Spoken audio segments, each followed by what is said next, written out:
అమెరికాలో పోలీసుల కాల్పుల్లో తెలంగాణ యువకుడు మృతి చెందాడు. సెప్టెంబర్ 3వ తేదీన తన రూమ్మేట్తో గొడవ జరిగింది. వెంటనే పోలీసులకు సమాచారం అందించారు. నిజాముద్దీన్ను పోలీసులు కాల్చి చంపినట్టుగా సమాచారం వస్తోంది. మృతుడు మహబూబ్ నగర్ జిల్లా వాసి. కాలిఫోర్నియాలో ఈ ఘటన జరిగింది. ఆలస్యంగా ఇప్పుడు బయటకు వచ్చింది. అమెరికాలో పోలీసులు ఎంత కఠినంగా ఉంటారో చెప్పాల్సిన పనిలే. తేడా వస్తే మాటల కంటే వారి తూటాలే ఎక్కువగా మాట్లాడతాయి. వారు జరిపిన కాల్పులకు తెలుగు యువకుడు బలయ్యాడు. తెలంగాణ వాసిని అమెరికా పోలీసులు కాల్చి చంపేశారు. అతన్ని చంపడానికి కారణం తన రూమ్మేట్తో గొడవని తెలుస్తోంది. సెప్టెంబర్ 3వ తేదీన ఈ ఘటన జరిగింది. ఇప్పుడు ఆలస్యంగా ఈ వార్త బయటకు వచ్చింది. మహబూబ్ నగర్ రామయ్యబౌలికి చెందిన మహమ్మద్ నిజాముద్దీన్ ఉన్నత విద్య కోసం 2016లో అమెరికా వెళ్ళాడు. ఫ్లోరిడా కళాశాల నుంచి మాస్టర్స్ డిగ్రీ పూర్తి చేసిన తర్వాత అతను ఒక కంపెనీలో సాఫ్ట్వేర్ ప్రొఫెషనల్గా పనిచేస్తూ ఉన్నాడు. ఆ తర్వాత పదోన్నతి పొందిన అతను కాలిఫోర్నియాకు వెళ్ళాడు. ఈ నెల 3వ తేదీన అతడి రూమ్మేట్తో నిజాముద్దీన్కు గొడవ జరిగినట్టుగా సమాచారం ఉంది. దీంతో ఇరుగు పొరుగు వారి నుంచి పోలీసులకు డిస్టర్బ్ కాల్ వచ్చింది. ఘటనా స్థలానికి చేరుకున్న పోలీసులకు ఓ ఇంట్లో గొడవ జరుగుతున్నటువంటి శబ్దాలు వినిపించాయి. పోలీసులు తలుపులు బద్దలు కొట్టుకొని లోపలికి వెళ్ళి చూడగా నిజాముద్దీన్ తన రూమ్మేట్తో గొడవ పడతా ఉన్నాడు. మారణ ఆయుధాలతో దాడి చేసుకున్నట్టు గుర్తించారు. పోలీసులు చెప్పినా వినిపించకపోవడంతో కాల్పులు జరపగా నిజాముద్దీన్ అక్కడికక్కడే ప్రాణాలు కోల్పోయాడు. ఎయిర్ కండిషనర్ విషయంలో రూమ్మేట్తో జరిగినటువంటి గొడవ కారణంగా దాడి జరిగిందని మృతుడి బంధువు ఒకళ్ళు ఈ సమాచారం తెలుస్తోంది. ఈ ఘటన జరిగి 15 రోజులు కావస్తున్నా కుటుంబ సభ్యులకు మాత్రం ఆలస్యంగా తెలిసొచ్చింది. నిజాముద్దీన్ స్నేహితుడు తల్లిదండ్రులకు సమాచారం అందించాడు. కొడుకు మరణ వార్త విని ఆ తల్లిదండ్రులు కన్నీరు మున్నీరవుతున్నారు. తన కొడుకు మృతదేహాన్ని భారతదేశానికి తీసుకురావడానికి సాయం చేయాలని నిజాముద్దీన్ తండ్రి హసనుద్దీన్ కేంద్రానికి విజ్ఞప్తి చేశారు. ఈ మేరకు విదేశాంగ మంత్రి ఎస్ జైశంకర్కు ఒక లేఖ రాశారు.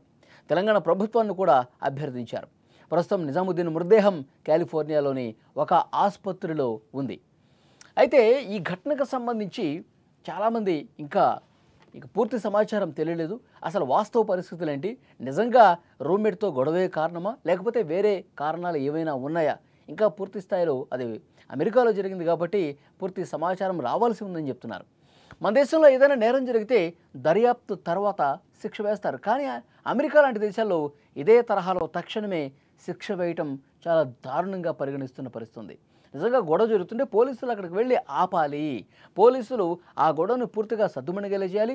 పరిస్థితి శృతి మించితే పోలీసులు మ్యాన్ హ్యాండ్లింగ్ కూడా చేయొచ్చు అక్కడికి వెళ్ళి.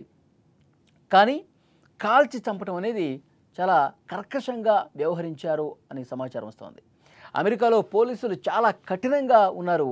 తేడా వస్తే వాళ్ళు తూటాలు దింపడమే పనిగా పెట్టుకుంటారు. ఎందుకంటే వాళ్ళు అమెరికా వాడిని కాదు కదా కాల్చింది, అమెరికా పౌరుడు అయితే వాళ్ళు కాల్చకపోయి ఉండొచ్చు అని చెప్పి అక్కడున్న మరికొంత తెలుగు వాళ్ళు కూడా మాట్లాడుతున్నటువంటి పరిస్థితి. మన తెలుగువాడు కాబట్టి, మన తెలంగాణ రాష్ట్రానికి సంబంధించిన వ్యక్తి కాబట్టి వీళ్ళు గొడవ జరుగుతుంది, ఇది మనవాడు కాదు అన్న ఉద్దేశంతో కాల్ చేసుకుంటారు. వాళ్ళు కాల్చడం చాలా ఈజీగా మంచినీళ్ళు తాగినంత ఈజీగా వాళ్ళు మనుషుల్ని కాల్చి చంపేస్తూ ఉంటారు. దీన్ని చాలా సీరియస్గా తీసుకోవాల్సినటువంటి విషయం. మన ప్రధాని ఇక్కడ పాలకులతో మాట్లాడాల్సినటువంటి అవసరం ఉంది. మొన్న కూడా చంద్రమౌళి నాగమల్లయ్య అని చెప్పి ఒక వ్యక్తిని, మన భారతీయుడిని చాలా దారుణంగా తల నరికి చంపేసినటువంటి పరిస్థితి ఉంది. క్రైమ్ బాగా పెరుగుతుంది. ఒక పక్క పోలీసులు కూడా చట్టాన్ని పూర్తిగా అక్కడి చట్టాలకు అనుగుణంగా కాకుండా చట్టాన్ని చేతిలోకి తీసుకుని ఈ విధంగా కాలు చంపడం ఎంతవరకు సమంజసం అని కూడా మాట్లాడుతున్న పరిస్థితి ఉంది. సెప్టెంబర్ 3వ తేదీన ఈ ఘటన జరిగినట్టుగా తెలుస్తోంది. రూమ్మేట్తో గొడవ ఇది జరిగింది. ఇప్పుడు ఆలస్యంగా ఈ ఘటన వెలుగులోకి వచ్చినటువంటి పరిస్థితి ఉంది. మహబూబ్ నగర్ రామయ్యబౌలికి చెందిన మహమ్మద్ నిజాముద్దీన్ ఉన్నత విద్య కోసం 2016లో అమెరికా వెళ్ళాడు. అతను ఫ్లోరిడా కళాశాల నుంచి మాస్టర్స్ డిగ్రీ పూర్తి చేశాడు. తర్వాత సాఫ్ట్వేర్ కంపెనీలో పనిచేస్తూ ఉన్నాడు. ఆ తర్వాత పదోన్నతి మీద ఆయన కాలిఫోర్నియాకి వెళ్ళిన పరిస్థితి ఉంది. అతడి రూమ్మేట్తో ఏదో గొడవ జరిగింది. ఆ గొడవ జరుగుతున్న సమయంలో చాలా దారుణంగా కొట్టుకుంటూ ఉన్నారు.